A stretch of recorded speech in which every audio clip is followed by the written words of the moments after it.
to be able to put a side away and then give you opportunities like that in the second half, extended in that sort of thing?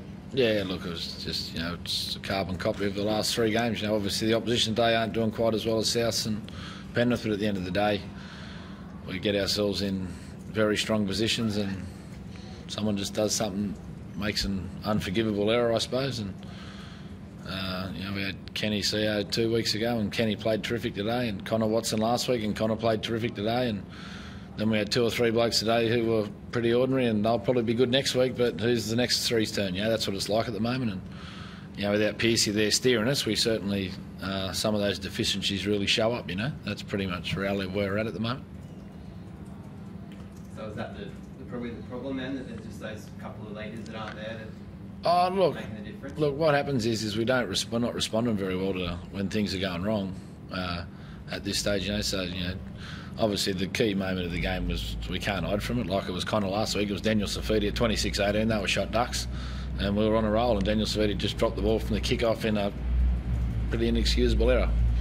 But our response to it was not very good at all. And our response to Kenny CO dropping the ball 2 weeks ago was a try, and our response to Connor Watson throwing the ball on the ground after the line break last week was a try. So, our response to these things is not good enough,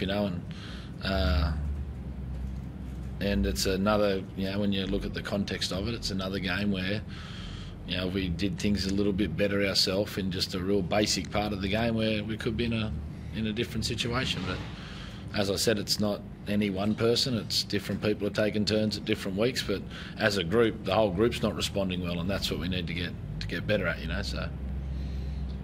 It's not something you can coach, I suppose, experience.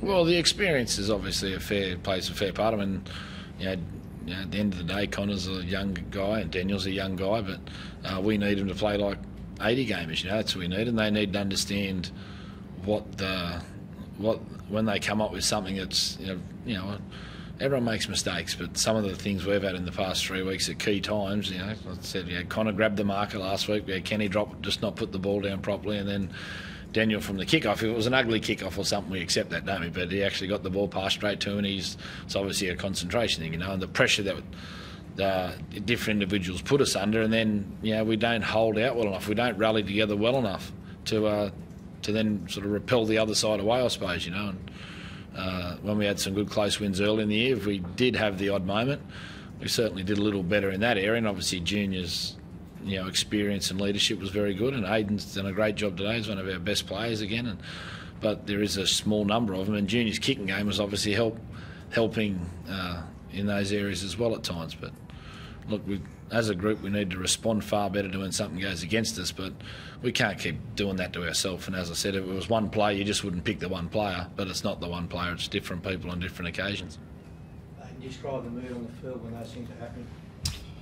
Look, I mean, as a side, the talk's there. It's just, you look around and you sort of get a look from each other that we're going to show up, and then it's just a minor lapse, whether it be for a play or for a set. We're just having too many lapses there when we need to steal together and turn them away. We seem to, give them an extra set with a penalty, or make an error, or just put ourselves in a position where we don't want to be. And coming off the back of an error or something like that, we need to talk to each other, and we make a commitment, but just those tiny little lapses are what's costing us. You've been, he had a pretty good game tonight. Are you impressed with how he's sort of handling all this Origin hype that's around him at the moment? They don't talk too much about Origin in Newcastle. For the Queensland selection anyway, it's all about the Blues down there in the papers. So I don't know. He's a pretty grounded kid, and there's obviously chat about him and the way that he's playing. You can't really question it, but he's very level-headed, and he's certainly not one of the players who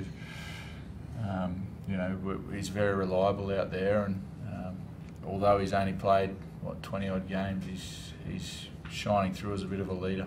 Could he handle with Aidan? He played a fair bit of Origin. Yeah, look, I think he's shown that he can handle this level. It is a step up, but it's only one way to test it out. I I think he's quite capable. It's all up to, I guess, Kevy and the selectors and where they're going to fit him into the team. Would it be a bit risky this year? There's obviously going to be a fair bit of change already. Oh, I don't know. Life's full of risks. You got to take them or you don't. That's up to Kevy and the selectors. I mean, as I said, he's shown that he's quite capable at this level, and you know, I'm excited to see him if he does take the step, whether it's this year or whether it's next.